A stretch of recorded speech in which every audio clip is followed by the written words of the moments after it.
All right, guys, it is actually sunny for once in Japan. We just got to Harajuku on the train and we were going to explore. You can already see across the street over there. It's kind of the entrance to this, probably the main touristy area. We're gonna check that out first. And then we're gonna grab some food.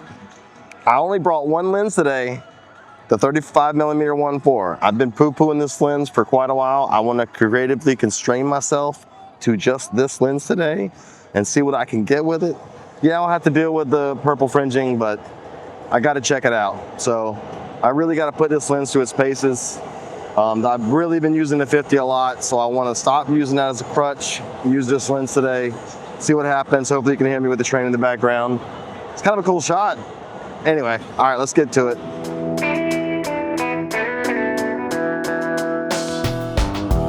All right, guys. It is Saturday morning. We have 2 days left in Japan. Today we're going to the Team Labs Borderless exhibit. It's an art exhibit. It's supposed to be pretty cool. Can't wait to check that out. We're gonna head to Shibuya afterwards. I gotta admit, I'm starting to suffer a little bit of creative fatigue. Starting to get tired of shooting, to be honest with you. So yesterday I kind of constrained myself to the 35mm. I feel like I got some good shots in Harajuku, but after that, I kind of put the bag down. We went to the standing sushi bar, got some food, and just hung out in Shinjuku, cameraless, untethered as I like to call it. But today, I got the bag back with me. All right, guys, we made it to Mori Tower, and we are about to head into Team Labs. Not your normal street photography, but check it out anyway. Check it out anyway. It should be pretty awesome. All right, let's get inside and see what it's all about.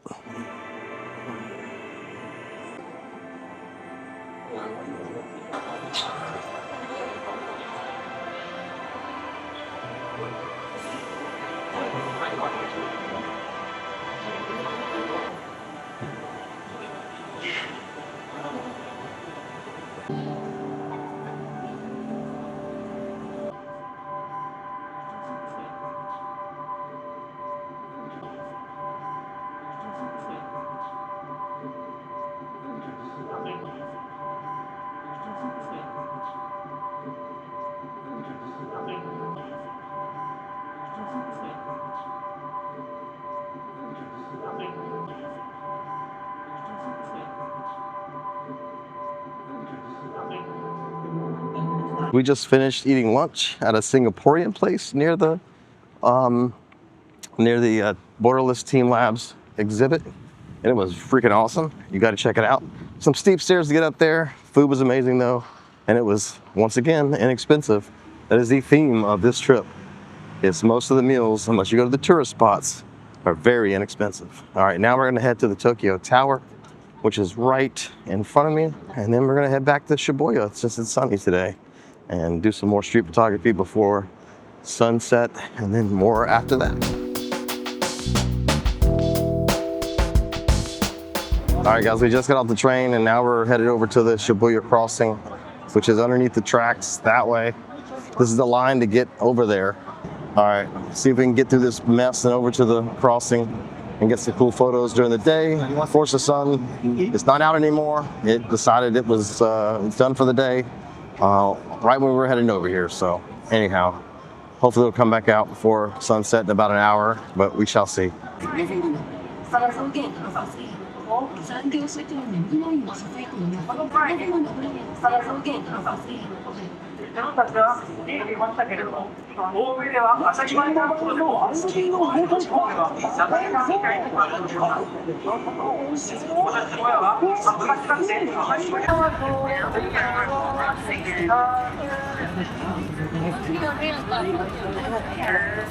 Yeah. We're in the middle of it. We may get across before it stops.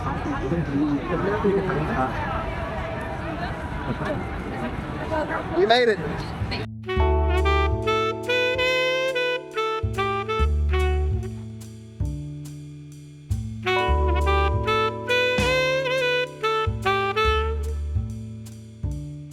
All right, we made it through the crossing unscathed. My wireless mic went out, so I had to just reset my whole action and reset the mic to get it to work. But hey, then we're back on it. And we're back in 32-bit float audio. So let's go. All right, back to it.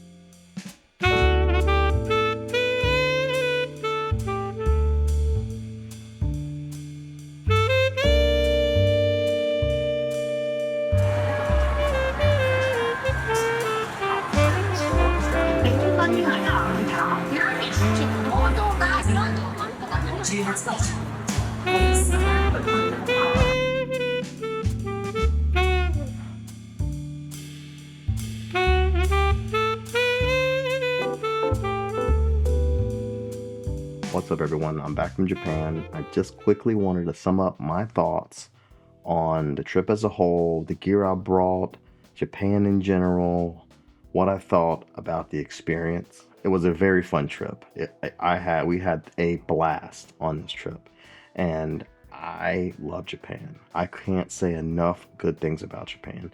It's clean, it's safe. They got the nicest people, getting stopped by random people to ask us if we need help. It was awesome.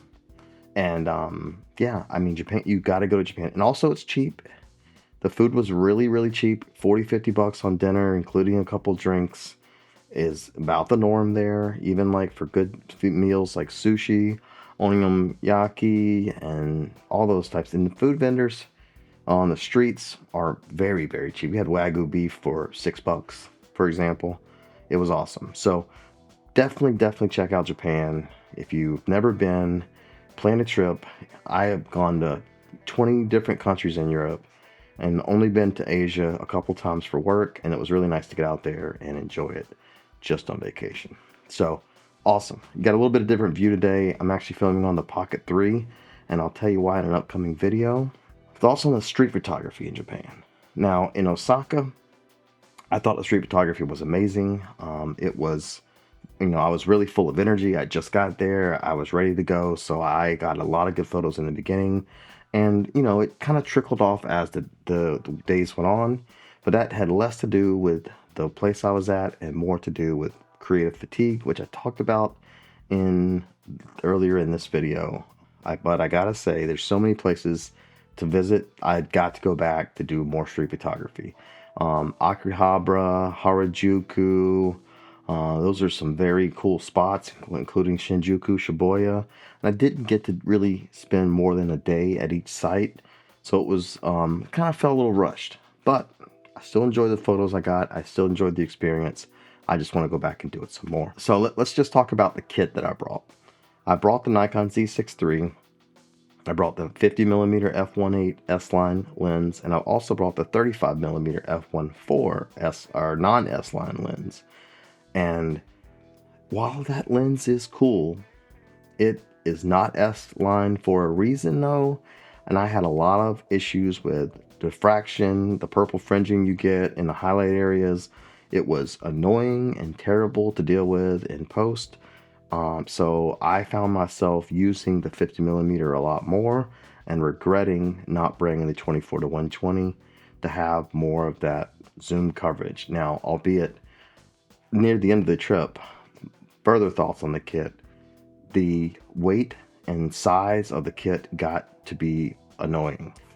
I am on vacation, I'm trying to enjoy myself, and I'm carrying this honking bag around me every day, switching lenses, carrying the camera in my hands, just thoroughly started to get just tired of the size and weight. And there was people in the comments, mixed opinions about it. Some people said, bring your good best gear so you can take epic photos. And some people were like, just bring something light. And I should have listened to those people, because I know for a fact that I can get great photos with anything. I don't need that heavy camera. I can get great video with this DJI Pocket 3. And I'm filming in D-Log right now, and I don't need my fancy camera and my fancy mic and all my lights. I have 0 lights on right now. It's just me and you in my office. And yeah, that's alluding to something we'll talk about later. I just wanted to just quickly sum that up. The kit was heavy. If you were going to go on a trip like this, I would advise you to take something a little bit lighter. I should have taken one of the Fujis and just my action and been done with it. And I probably would have just been a lot more happier, and I probably would have got a lot more photos because that would have been easier. It would have been easier to carry for longer extended periods. There were some times we went out at night that I just didn't bring the camera because I just wanted to enjoy, myself untethered. All that to say that I did love the photos I got with the Z6 III, but the Z6 III is a workhorse of a camera, and it's a camera that I've used to shoot, well, the Z6 II prior, shoot many weddings, and it's not a camera you take on a photo trip. I mean, not in my experience. My opinion is, going forward, I'm not going to take a camera like that on a photo trip. It's going to be a Fuji or an A7C2, which would be a great option, by the way. Just harder to edit files, but the A7C2 would have been a great option. X Pro 2 would have been a great option. I saw an X Pro 3 while I was in Japan, and I should have bought it. It was only like $1,600 and it looked brand new. Anyway, regrets. All being said, Japan was amazing. Food was amazing. It was cheap. I can't wait to go back and do it again, but I'm going to take a smaller kit next time. Something that's water resistant though, because it did rain a lot while I was there, and I wanted to get out, and my camera did get wet from time to time. And I'm glad I brought the Action 4 instead of the Pocket 3, which is the Pocket 3 is not water resistant. The Action performed well, but I do prefer the slightly bigger sensor in the Pocket 3. I feel like it's a little bit more dynamic range. It's just a little bit easier to capture footage with it, with the gimbal as well. It's not as jerky. I did see some jerky footage on the Action from time to time. All right, that's it for this little sum up. I just wanted to sum up my trip to Japan. That's it for now, and more in a future video. There's something right now propping my camera up that I bought that I'm about to talk about, and we'll talk about that next week. All right, I'll see you next time. Peace.